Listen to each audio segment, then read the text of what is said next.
Good morning. I'm Matt Driskill, editor of Age and Aviation magazine and ageandaviation.com. Welcome to the latest In Conversation, sponsored by Metrojet of Hong Kong.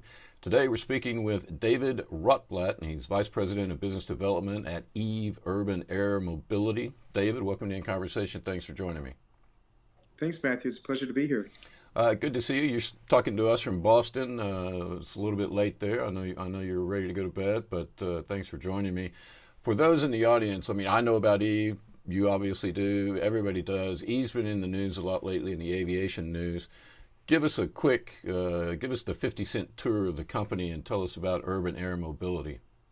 Sure. So Eve was founded in 2020 when several projects that had been incubated within EmbraerX, which is Embraer's disruptive innovation incubator, graduated from EmbraerX and were ready to stand on their own 2 feet. 2 of those projects that graduated from EmbraerX that are now a part of Eve's product portfolio is, of course, our electric vertical takeoff and land aircraft, as well as our agnostic urban air traffic management service. This is a product that Eve is building from scratch, but takes advantage of decades of experience that the Embraer Group has, offering a full stack of air traffic control solutions to the world's largest air taxi market, which is Sao Paulo, that has almost 1,300 air taxi flights every day.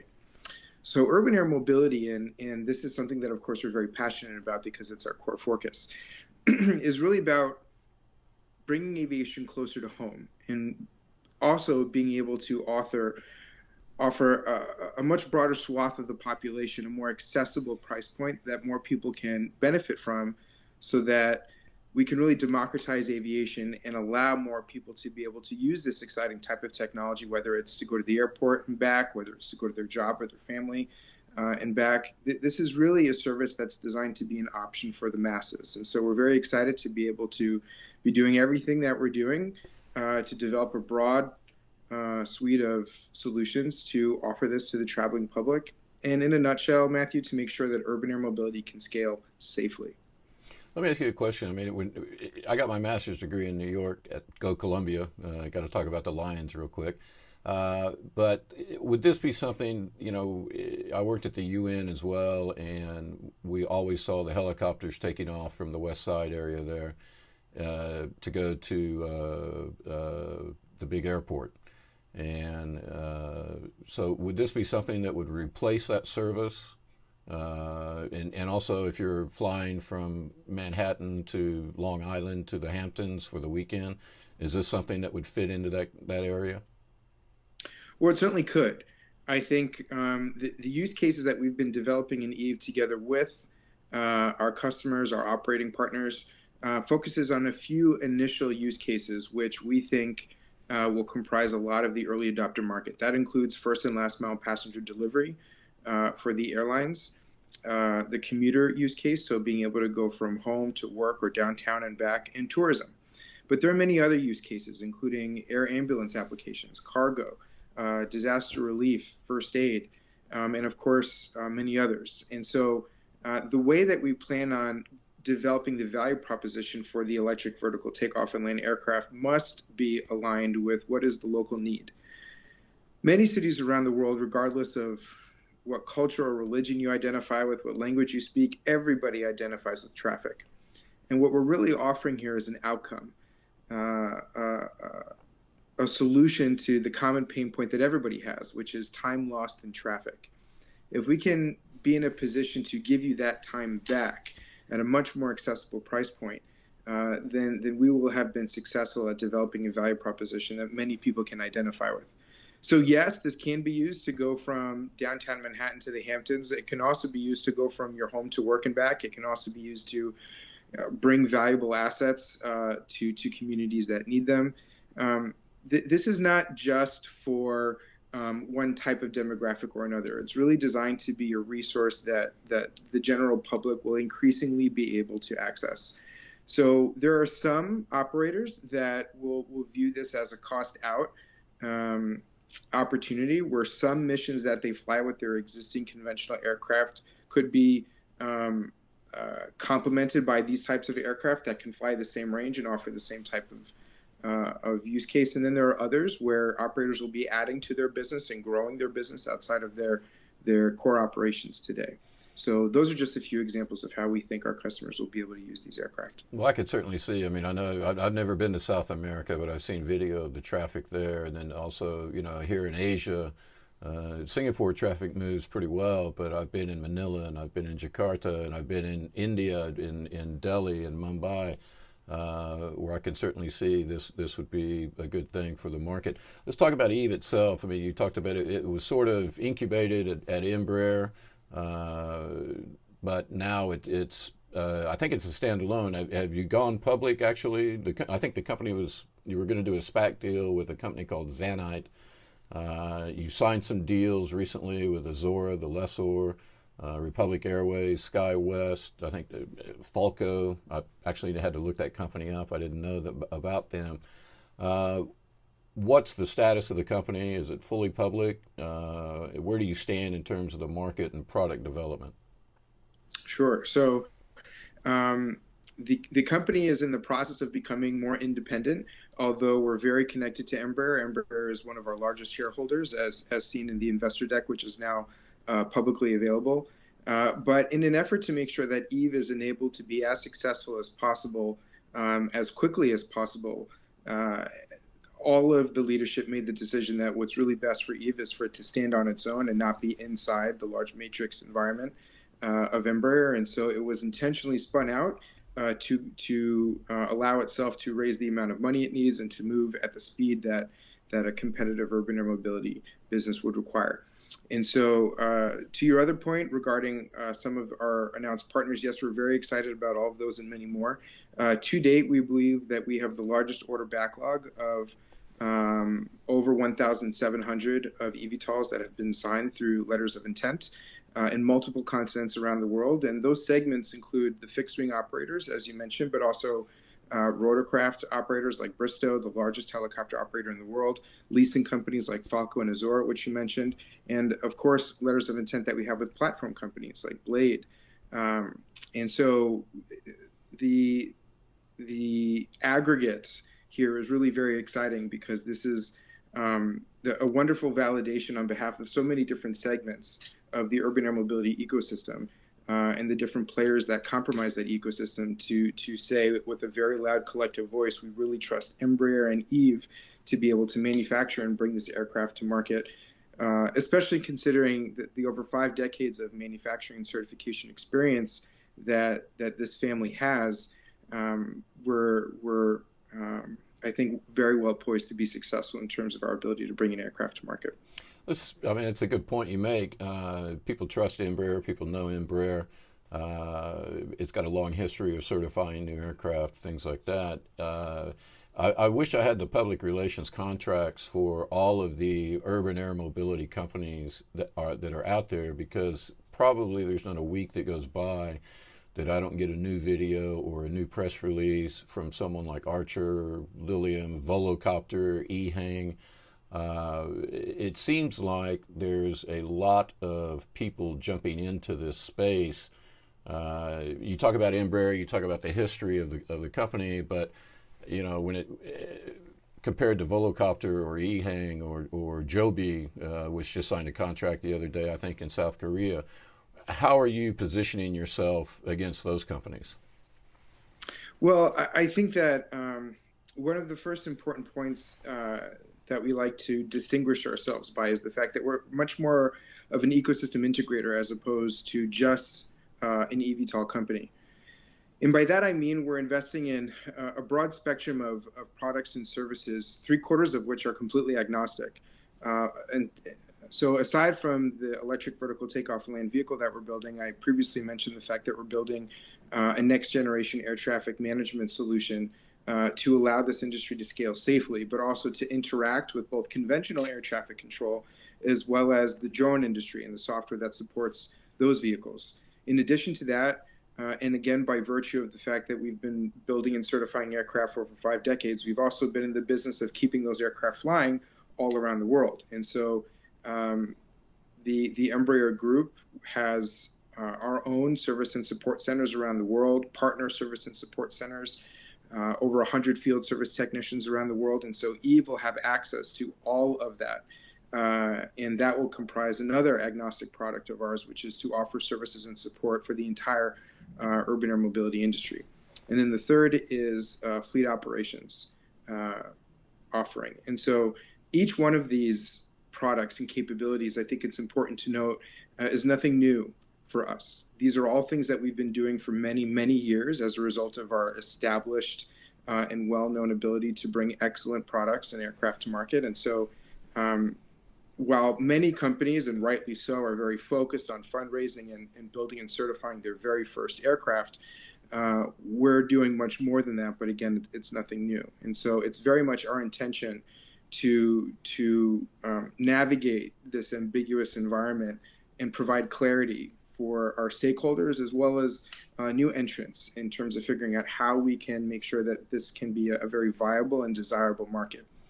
To that end, Matthew, I think it's worth sharing with your listeners and readers that for the past 2 years, while we have been developing our products and solutions, we've been engaged intensively in multiple concepts of operation all around the world, where we are partnering with regulators, airport authorities, operators, air traffic control agencies, where we are learning firsthand for ourselves what exactly will it take, what are the types of procedures that we need to develop together with the regulators to make sure that these early adopter markets are ready. A few examples of those include our concept of operation with Air Services Australia, our project that we're about to deliver to the market with the United Kingdom Civil Aviation Authority, where we've partnered with some of our competitors, as well as London Heathrow and London City Airport. Eve has been leading that effort with over 8 companies for the better part of a year.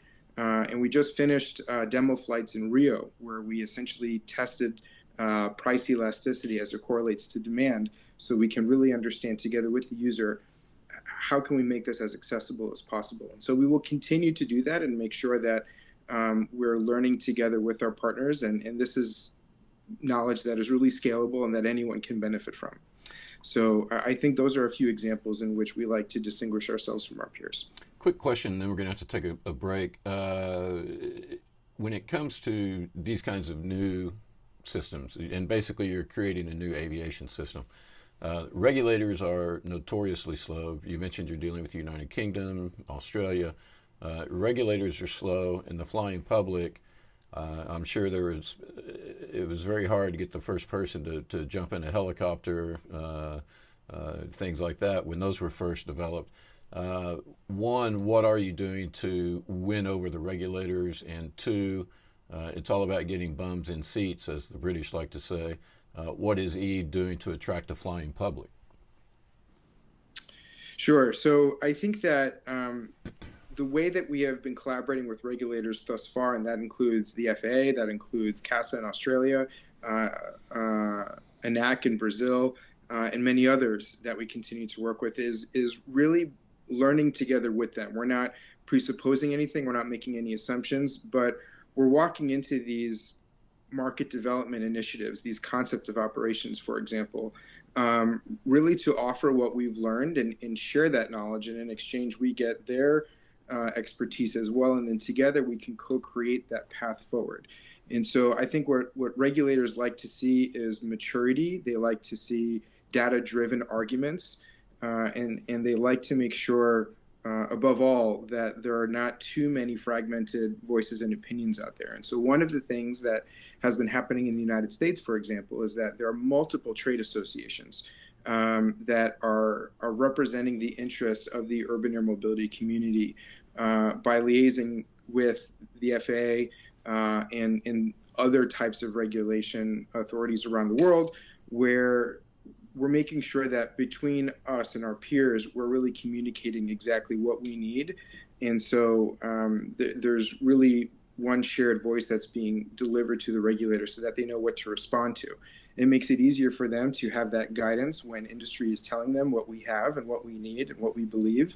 Then they have something specific that they can react to, as opposed to whether it's over 250 or 300 urban air mobility companies. The last time I counted, I think one consulting report mentioned that the number continues to rise around that ballpark. That many individual voices, of course, would make it untenable. And so that's one way in which we're making sure that we're partnering with regulators, both on an individual basis as well as collectively by working with these trade associations. And then as it pertains to earning the trust of the public and getting them excited about this, I think that this initiative that we just concluded in Rio, where we offered these flights for about a month, and there are many YouTube videos about this. You can check those videos out as well. It's really our intent to continue to co-create the solution with the average everyday user. That is seen in our demo flight offering, which we will continue to do in other markets. It's also seen in our vehicle design, the cabin design, the user experience. We've really made, I think, an exhaustive effort to make sure that we're incorporating so many different types of passengers that would want to use this vehicle. And so we're making sure that our vehicle can be accessible not only financially, but also physically for those that might be mobility impaired or just need some assistance. We've really thought about, I won't say everything, but a lot. And so I think that as we continue to learn with the users by learning for ourselves and really investing in these market development initiatives, we will continue to demonstrate to the public that we really have their viewpoints and their needs in mind. Okay. David, need to take a quick break right here. Hear from our sponsor, Metrojet of Hong Kong. We'll be right back after this. We're going to have the crown jewels of Asia, and I promise you we're going to have the nicest and busiest business aviation hangar in the region.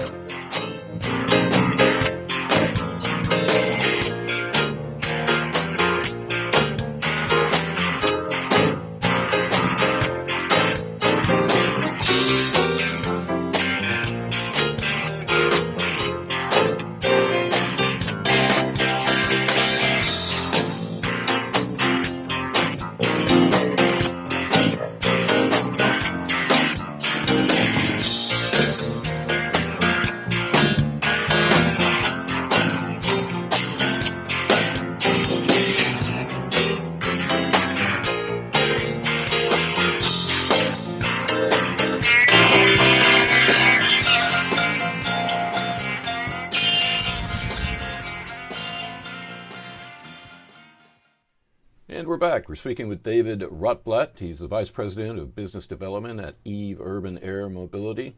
Quick question about the money. I always like to follow the money. The last figures I saw, the company doesn't plan to generate revenue until 2024. Talking about $4.5 billion by 2030. Do those numbers still hold out, or is that what you're still projecting?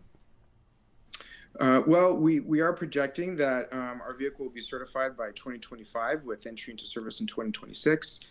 For those that would like to learn more about our pathway to certification and entry into service, that information can also be found in our investor deck. But I think it's safe to say that we're getting ready to generate revenue well before urban air mobility really starts to scale as an industry. Because we have so many other types of products that we're building, we can start learning together with our customers and then offer those first generation products and services really in a few years, again, before the urban air mobility industry really starts to scale.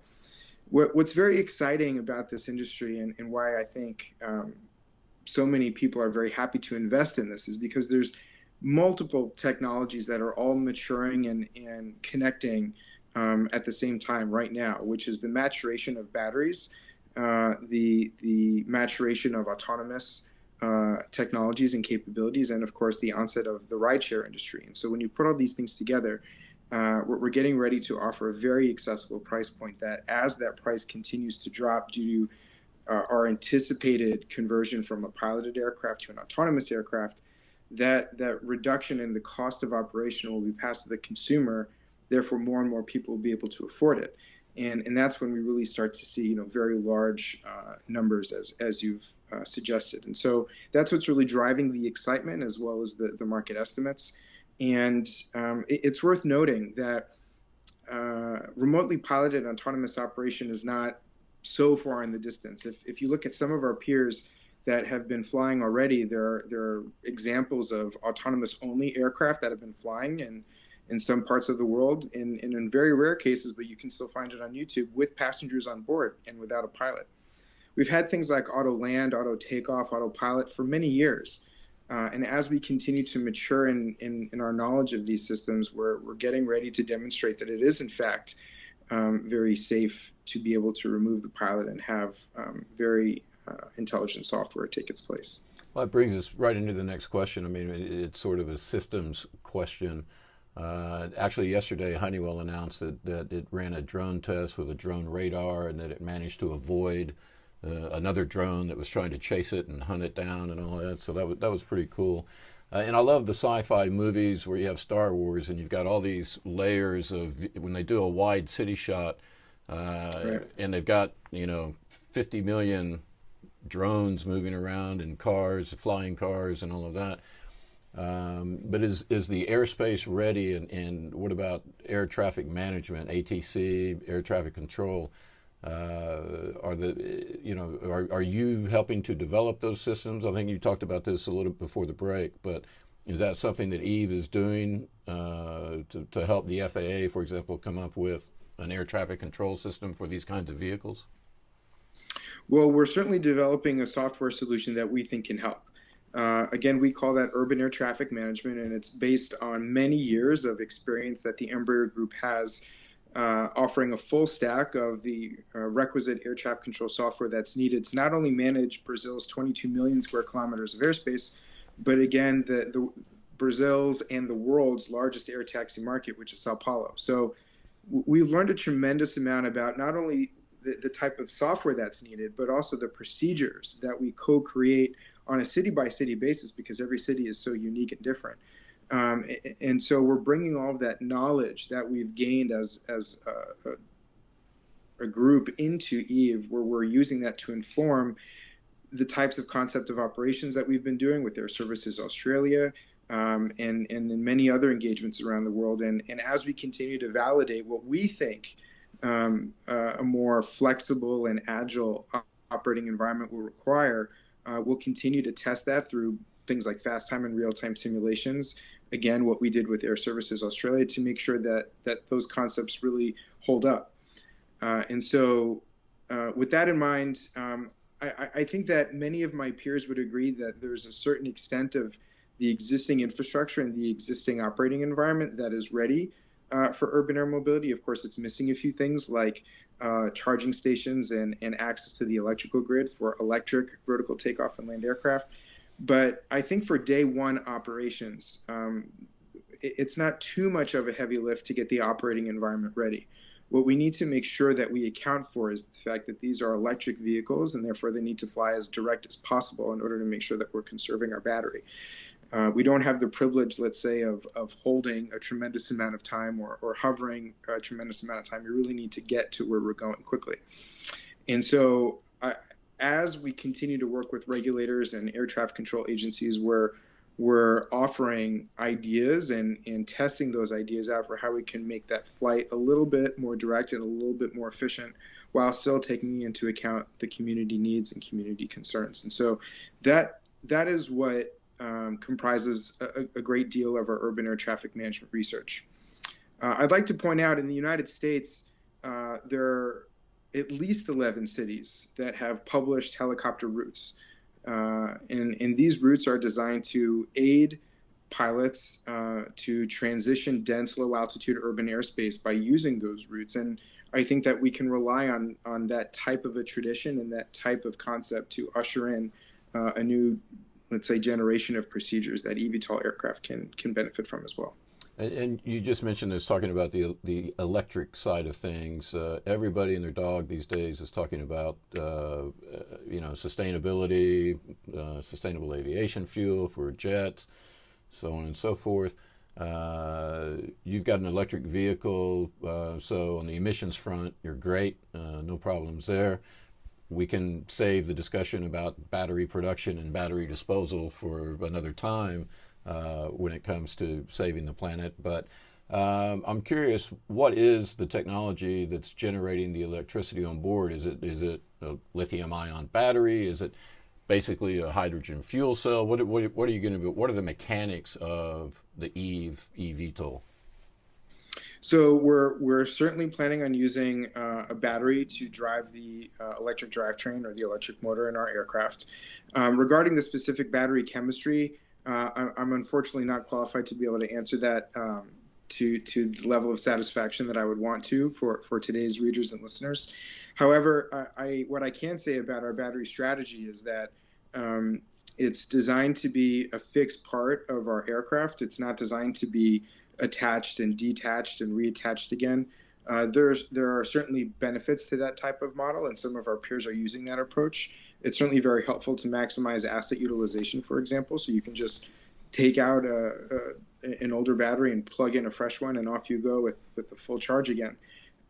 It is our opinion that for the safety case of the vehicle, that battery be a fixed part of the aircraft. And so we'll be learning in the first generation of this vehicle how to make that turnaround time even better as we learn more. But it's also worth noting that while we do believe that based on today's battery technology, we can get as much as 100 kilometers out of our single charge, batteries will continue to mature.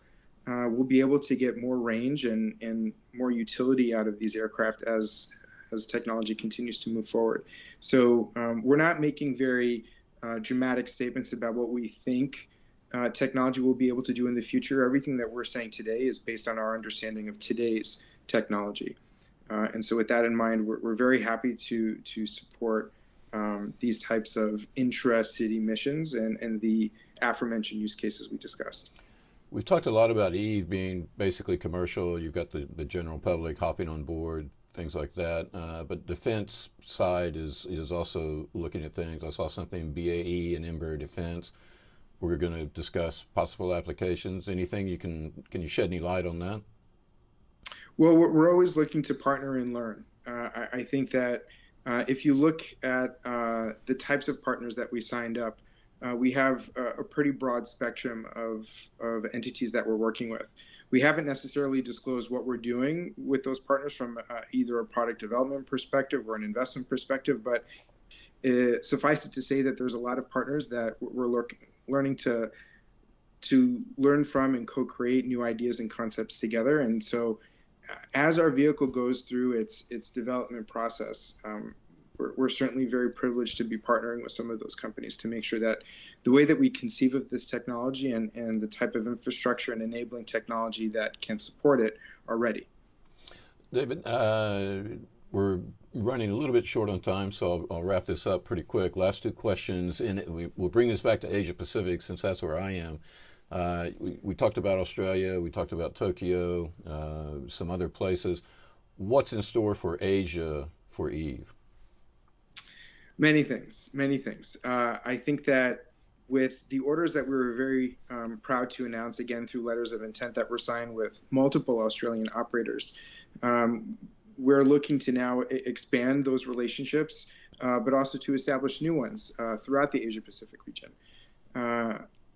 In the coming weeks, we'll be announcing more about our activity in the Asia-Pacific region, as well as beyond that, some new concepts of operation that we've begun to develop with some Asian regulators and partners that we have in the region.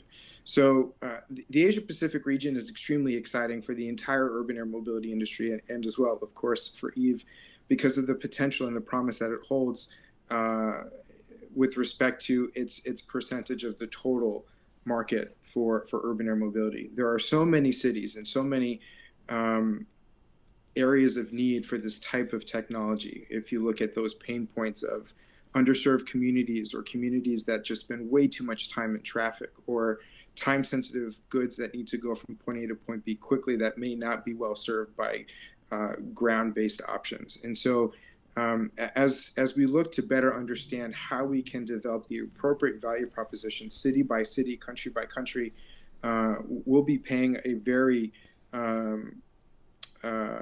particular focus to the various needs of the Asia-Pacific region and how you can develop the right product for the use cases that are in most need for this type of vehicle. Beyond that, I think that we'll be doing what we're continuing to do, which is to invest in markets that we think are ripe for this type of technology, and to learn with the local communities how they see this so that we can really develop the solution with their needs in mind. Great. David Rottblatt, Vice President of Business Development at Eve Urban Air Mobility. Thanks for joining me in conversation. It was a pleasure, Matthew. Thank you.